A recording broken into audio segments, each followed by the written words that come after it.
යාළුවනේ අයිබෝන් මේක තමයි මගේ ලෑන්ඩ් රෝවර් එක. මම ඕගලන්ට දැන් පෙන්නන්න යන්නේ මගේ ඉන්ටීරියර් ට්‍රිම් එක කොහොමද ඉවර කරලා තියෙන්නේ කියලා. අපි යන් බලන්න කිට්ටුවට. මේ තමයි ඉන්ටීරියර් ට්‍රිම් එක. ඇතුළේ පිටිපස්ස සීට් එකේ මැද සෙක්ෂන් එක.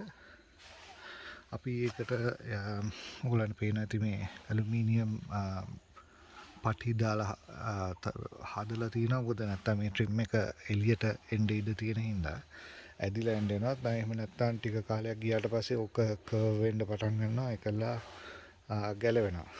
ඒකලා ට්‍රිම් එක සවුත් වෙනවා.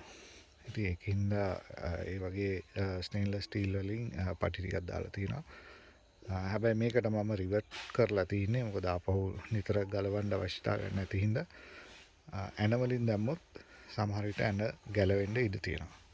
ඒ නිසා ඒක තමයි බේසිකලි පිටිපස්ස මම සීට් එක උස්සලා පෙන්නන්නම් කොහොමද සීට් එක අස්සේ තියෙන්නේ කියලා.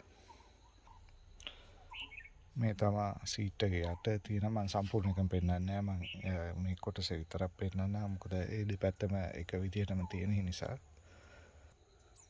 මම කාගෝ බේ එකේ ඉඳලා මේ වගේ වෙනම එකක් දාලා තියෙනවා සීට් එක යටට එනකම්. මොකද ට්‍රිම් එක සවුත් වෙන්න ඉඩ තියෙනවා. අපි මොන හරි ලෝඩ් කරොත් එහෙම ඒවට වැලි වැටිලා හරි එක්කෝ මොන හරි වැටලා සවුත් වෙන්න ඉඩ තියෙන හින්දා ඒ ට්‍රිම් එක උඩින් ඔය වගේ වෙනම කාපට් එකක් දාලා තියෙනවා. හරි අපි බලමු දැන් ඉස්සරහා මේ තමයි සීට් බොක්ස් එකේ ඒරියා එක. සීට්ස් ටික මම තාම ට්‍රිම් එක කරලා නැහැ. සීට් කවර්ස් ටික මේ ඇතුළ ඉස්සරහා මේක සම්පූර්ණයෙන්ම මම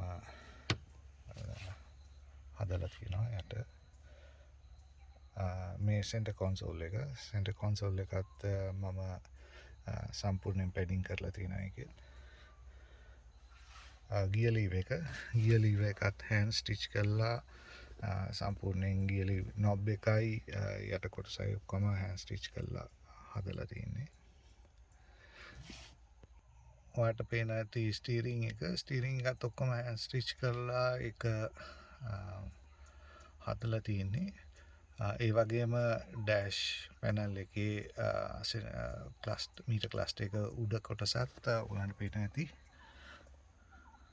හෑන්ඩ් ස්ටිච් කරලා ඒ බ්ලැක් එකට බ්ලෙන්ඩ් වෙන්න කලර් එකක් තමයි මම ස්ටිචින් වලටත් පාවිච්චි කරලා තියෙන්නේ.